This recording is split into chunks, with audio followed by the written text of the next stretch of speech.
Hello नमस्कार साथियों, आप लोग का फाइनल एग्जाम में स्वागत है। और यहाँ पर यूपी कैडेट 2024 के लिए समान गिन की जो टेस्ट सीरीज चल रही है, तो टेस्ट 7 देखना है। स्क्रीन पर एक क्वेश्चन दिख रहा है, इसका आप लोग हमें जवाब करेंगे कि इसका सही आंसर क्या होगा। बढ़ते हैं अपने पहले प्रश्न की तरफ। पहला प्रश्न आपकी स्क्रीन पर आ रहा है और इसका आप लोग जवाब करेंगे कि इसका सही उत्तर क्या होगा। धड़ाधड़ आप लोग इसका आंसर करेंगे कि इसका सही उत्तर क्या हो जाएगा।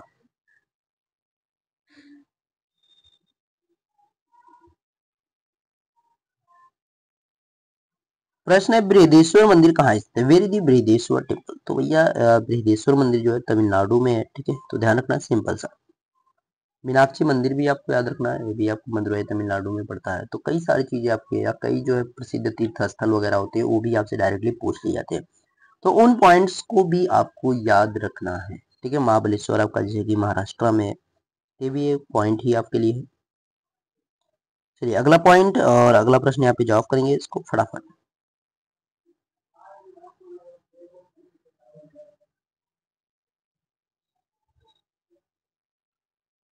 गरीबी हटाओ का नारा किसने दिया? Who give this slogan eliminate poverty?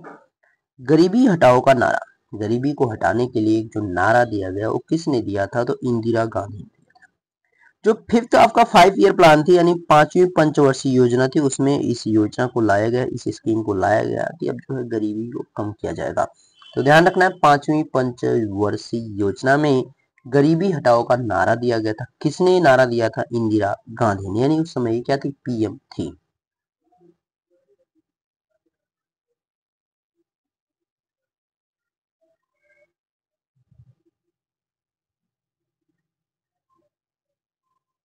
किसान क्रेडिट कार्ड योजना की शुरुआत कब हुई थी? व्हेन वाज किसान क्रेडिट कार्ड स्कीम स्टार्टेड? तो किसान क्रेडिट कार्ड स्कीम जो है कब इसको स्टार्ट किया गया, ये क्वेश्चन आपसे पूछा जा रहा है। तो यहाँ पे राइट आंसर हो जाएगा 1998। ठीक है, तो अधिकतर चीज आपकी गांधी जयंती या 15 अगस्त या जनवरी या 1 अप्रैल या 1 जुलाई, यही कुछ तिथियां हैं। मतलब प्रमुख जो तिथियां हैं जहां पे मतलब ज्यादातर चीजों को स्टार्ट किया जाता है, उन चीजों की हम बात कर रहे हैं। तो यहाँ पे यही तिथियां आपके सामने आती हैं निकल करके। ठीक है, ध्यान रखना है, किसान क्रेडिट कार्ड। आगे आपके स्क्रीन पर एक प्रश्न आ रहा है और इसका आप लोग को जवाब करेंगे फटाफट।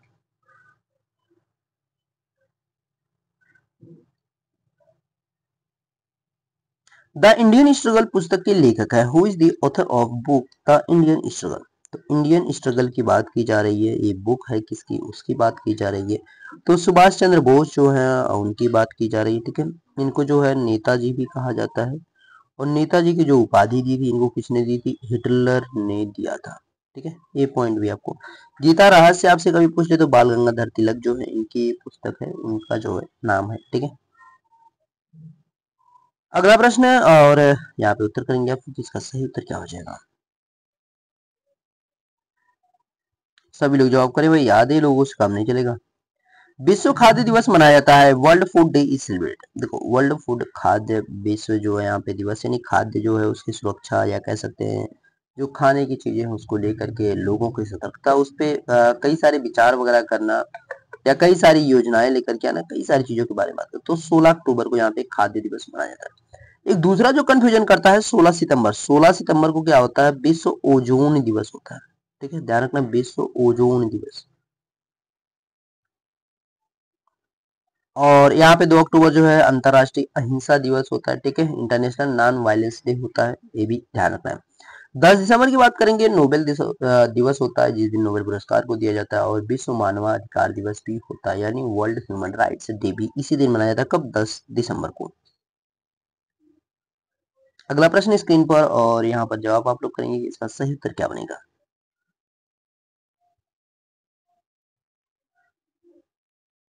अंतरराष्ट्रीय सौर गठबंधन का मुख्यालय स्थित है? Where is the headquarter of the International Solar Alliance located?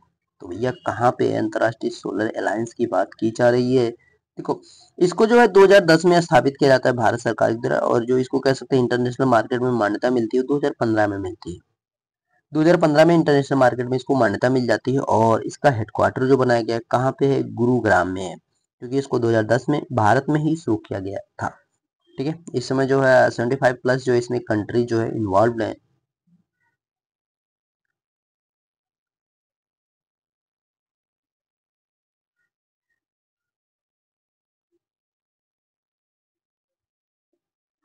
Borlaug पुरस्कार किस क्षेत्र में दिया जाता है? In which field is Borlaug award given? तो देखो बोरलॉग नॉर्मन जो बोरलॉग है उनकी बात की जा रही है और इन्हीं की जो है कह सकते हैं द्वारा जो है भारत में श्वेत क्रांति लाई गई थी या दुग्ध क्रांति भी लाई गई थी, ठीक है, मिलकर रेवोल्यूशन जिसको हम लोग कहते हैं। तो ये किस क्षेत्र में पुरस्कार दिया जाता है? तो अगर ये जो है खुद एग्रीकल्चर से जुड़े हैं तो एग्रीकल्चर के फील्ड में ही जो इसको दिया जाएगा और कह सकते हैं इसको एग्रीकल्चर का नोबेल पुरस्कार भी कहा जाता है, ठीक है, ध्यान रखना है नोबेल पुरस्कार के तौर पर इसको जाना जाता है, उपनाम से जाना जाता है नोबेल पुरस्कार, यानी सर्वश्रेष्ठ प्राइज में ये आता है।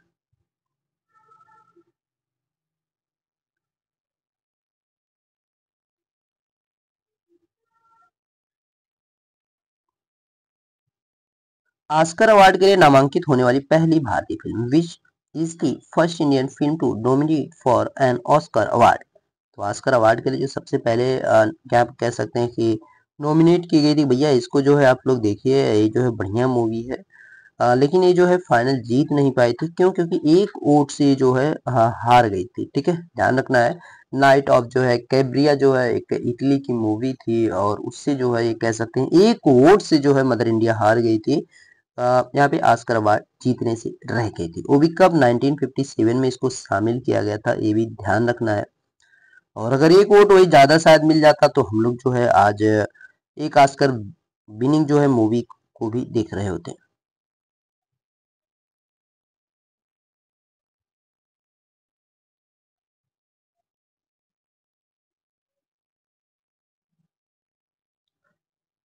अल हिलाल पत्रिका शुरू की थी? अल हिलाल मैगजीन वाज स्टार्टेड बाय? तो अल हिलाल जो मैगजीन थी उसको किसने स्टार्ट किया है इसके बारे में पूछा जा रहा है। तो अल हिलाल जो यहाँ पे पत्रिका है वो उसको किसने शुरू किया है? तो अबुल कलाम आजाद के द्वारा शुरू किया गया है, ठीक है। और एपीजे अब्दुल कलाम जो है इनकी एक पुस्तक है विंग्स ऑफ फायर, अधिकतर टाइम ये पूछा जाता है और आप लोगों से 2020 में ये पूछा गया था, इन यूपी कैट में 2020 में आया था, इस पॉइंट को भी नोट डाउन करके रखिएगा, विंग्स ऑफ फायर, ठीक है, यहाँ पे यस रहेगा।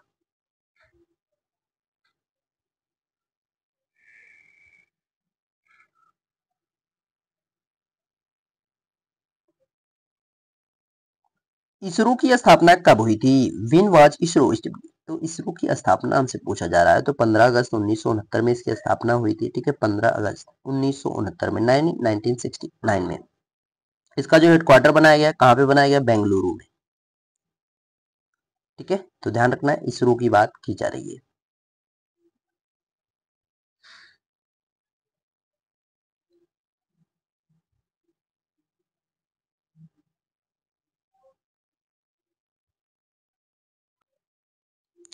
तो क्वेश्चन है बांदी राष्ट्रीय पार्क, बांदी नेशनल पार्क जो है कहाँ पर है इसके बारे में आपसे पूछा जा रहा है। तो बांदी नेशनल पार्क जो है आपका इसमें ऑप्शन ही वो नहीं दे रखा, क्यों? क्योंकि ये कर्नाटक में, यानी डी ऑप्शन हो जाएगा, ठीक है, ये है कहाँ पे? कर्नाटका में। देखिए एक और है बांधवगढ़, बांधवगढ़, ये बांदीपुर और बांधवगढ़ दोनों इंपॉर्टेंट क्यों है? क्योंकि ये बांधवगढ़ जो है इसमें सबसे ज्यादा बाघ पाए जाते हैं, उसके बाद जो दूसरे नंबर पे हमारे किसी स्टेट में बाघों की संख्या है तो कर्नाटक में, कर्नाटक में कौन से पार्क में? बांदीपुर नेशनल पार्क है वो उसमें पाए जाते हैं, ठीक है, तो ध्यान रखना इस पॉइंट को।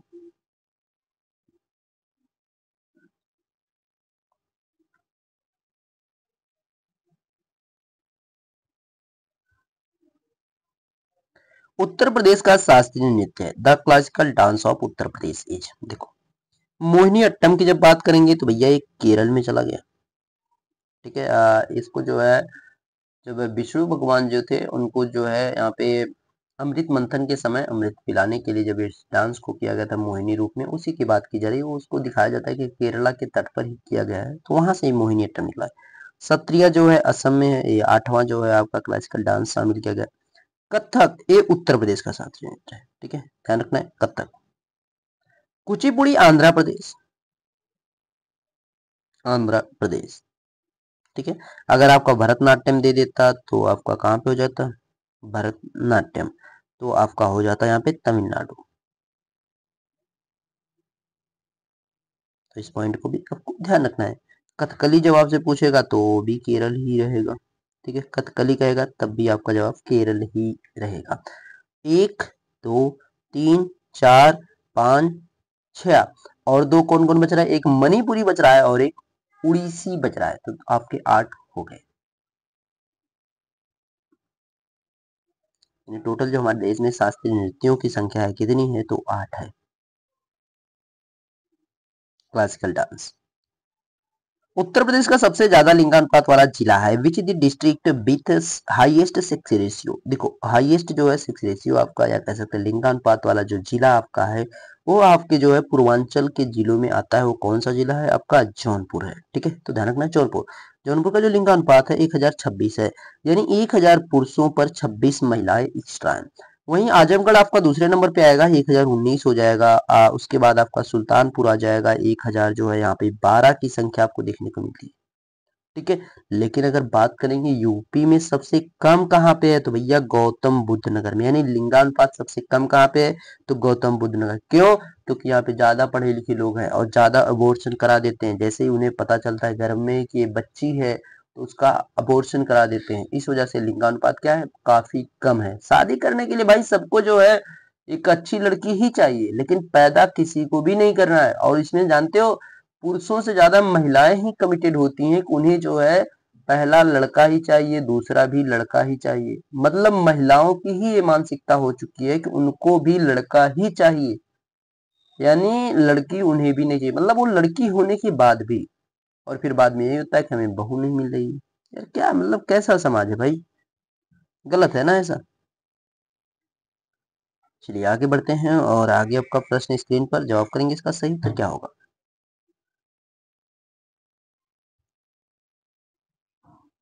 राज्य के राज्यपाल की नियुक्ति कौन करता है, who appoints the governor of state. देखो राज्यपाल की जो नियुक्ति होती है वो करता तो राष्ट्रपति है। एक लिफाफे में लिख करके नाम भेज दिया जाएगा, इनको पत्र भेज दिया जाएगा। लेकिन जब बात आती है इनकी नियुक्ति की, यानी राज्यपाल की जो नियुक्ति होती है उसकी जब बात हम लोग करेंगे, तो नियुक्ति जो होता है कोई भी राज्य जो रहेगा उससे जो रिलेटेड आपका हाई कोर्ट रहेगा, रिलेटेड जो हाई कोर्ट रहेगा उसका जो चीफ जस्टिस रहता है वही क्या कराता है, उसको ओथ दिलाता है, यानी शपथ दिलाता है। ठीक है, शपथ दिलाने का काम या ओथ दिलाने का काम कौन करता है, chief justice of high court करता है। रिलेटेड जो भी स्टेट रहेगा उसकी बात की जा रही है। हाँ, जहां पे राज्यपाल रहता है उसके निवास स्थान को राजभवन के तौर पर जाना जाता है, तो ये भी आपको ध्यान रखना है।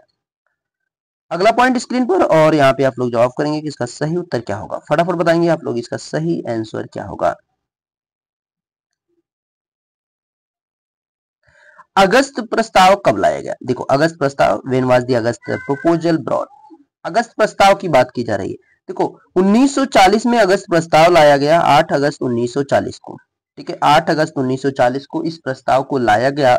इस प्रस्ताव में था क्या कि कहा गया कि भाई देखो 1939 में जो है आपका 1939 में जो है आपका सेकेंड वर्ल्ड वॉर स्टार्ट हुआ, और सेकेंड वर्ल्ड वॉर स्टार्ट होने के बाद उसमें ये कहा जा रहा है कि इस प्रस्ताव में कि भैया आप लोग जो है हमारी मदद करें वर्ल्ड वार लड़ने में, सेकेंड वाला, और अगर हम लोग जीत गए तो आप लोग को आजाद कर देंगे। मतलब ये नहीं कह रहे हैं कि हम जीत नहीं जीते तो फिर क्या करेंगे, मतलब ये इसकी कंडीशन उन्होंने बताई नहीं। तो थोड़ा समय के लिए मतलब जो है लोग इससे भड़क भी गए थे, कुछ लोग भर्ती भी हुए थे। अभी आप जो है ब्रिटेन जब देखेंगे तो वहां पे भी मेमोरियल दिखेगा कि इंडियंस जो आपके उसमें शहीद हुए थे उनकी बातें की जाती हैं, क्योंकि बहुत सारे लोग वहां पे शामिल भी हुए थे। अगस्त प्रस्ताव वही था कि आपका सेकेंड वर्ल्ड वार में जो है लोगों को शामिल करना है, और अगर वो जीत गए तो हमें जो है तुरंत आजादी दे देते। बाकी उनको पता ही नहीं था ना कि हम जो है छीन लेंगे भैया। चलो भाई अगला प्रश्न स्क्रीन पर, और इसका जवाब करेंगे आप लोग।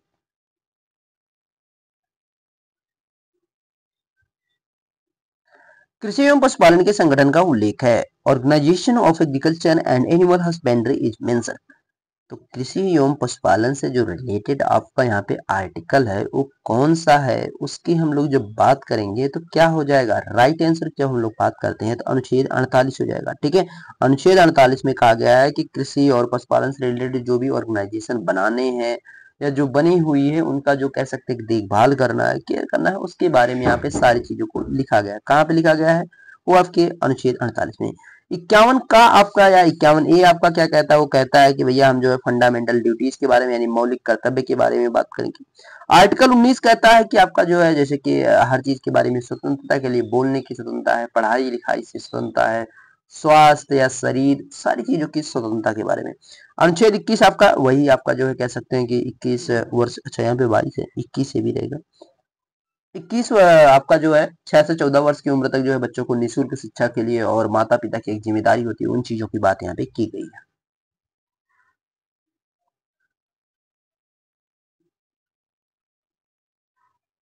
तो वीडियो को भाई शेयर कर देंगे, ऐसे काम ना चलेगा है। आप लोग देख लेते हैं लेकिन मजा नहीं आता है। इस बार देख रहे हैं काफी ज्यादा जो है डीले चल रहे हैं, इसलिए मैं भी ढीला चल रहा हूँ, कोई बड़ी बात नहीं है।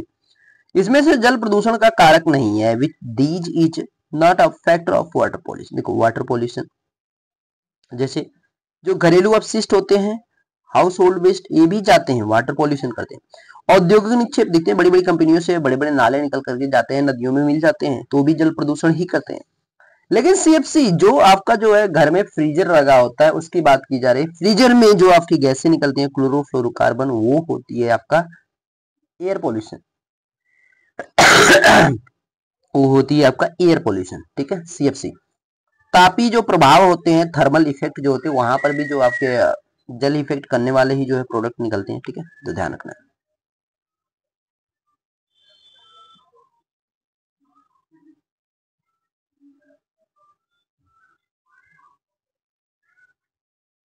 निम्न में से गैस का द्रव में विलयन का उदाहरण है। Which of the following is an example of the solution of gas in liquid. तो कौन होता है भैया, बादल होता है, ठीक है। बादल आपका क्या होता है, गैस में रहता है और डायरेक्टली जो है द्रव के रूप में बदल जाता है, ठीक है, ध्यान रखना है।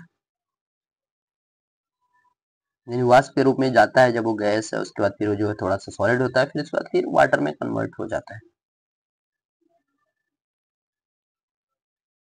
दसॉल्ट मिराज 2000 को किस देश ने विकसित किया। Which company developed the Dassault Mirage 2000। तो यहाँ पे 2000 जो है डसाल्ट की उसकी बात की जा रही है, इसको किसने विकसित किया है, तो भैया इसको फ्रांस ने। आपसे देखिए ऐसे डायरेक्ट क्वेश्चन पूछ लेगा कि ऐसे जो है किसी लड़ाकू विमान का नाम दे देगा, तो इसको किसने विकसित किया, ऐसे आपसे डायरेक्टली पूछ लेता है। मैं अभी थोड़ा क्वेश्चन करूंगा, इनसे भी रिलेटेड लेकर के आऊंगा।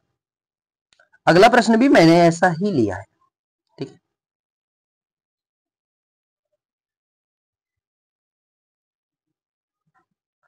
रूस और भारत मिलकर किस लड़ाकू विमान को निर्मित किए। Which fighter aircraft manufactured by Russia and India. देखो यहाँ पे जो है विनिर्मित किए हैं। देखो अगर रिसेंट की जब बात करेंगे तो रिसेंट में सुखोई जो है निर्मित किया गया है, ठीक है, तो ध्यान रखना हम लोग सुखोई को ही लेकर के चलेंगे। लेकिन जो पहले आपका बहुत किया गया था वो हमारा जो है डीआरडीओ, डिफेंस रिसर्च ऑर्गेनाइजेशन, और रूस के द्वारा मिलकर के ब्रह्मोस को भी बनाया गया। इसको भी रूस और भारत ने ही मिलकर के बनाया है, ठीक है, रूस प्लस भारत ही बनाए हैं, ध्यान रखना है। जो राफेल है इसको इजराइल ने बनाया, तेजस जो है उसको भारत ने खुद बनाया है। तो ऐसे ही चीजों को याद रखना है, ठीक है। ब्रह्मोस एक मिसाइल है तो वो आपको याद रखना है उस चीज का, ठीक है। यहाँ पे लड़ाकू विमान की बात की जा रही है तो आपका सुखोई ही रहेगा। ब्रह्मोस एक मिसाइल है, इसको हम लोगों ने बहुत पहले ही बना लिया था, ठीक है। तो अब आपके सभी क्वेश्चन यहाँ पे कंप्लीट हो चुके हैं और मिलते हैं नेक्स्ट वीडियो में, तब तक देखते रहेंगे final exam with Ashish sir. Thank you.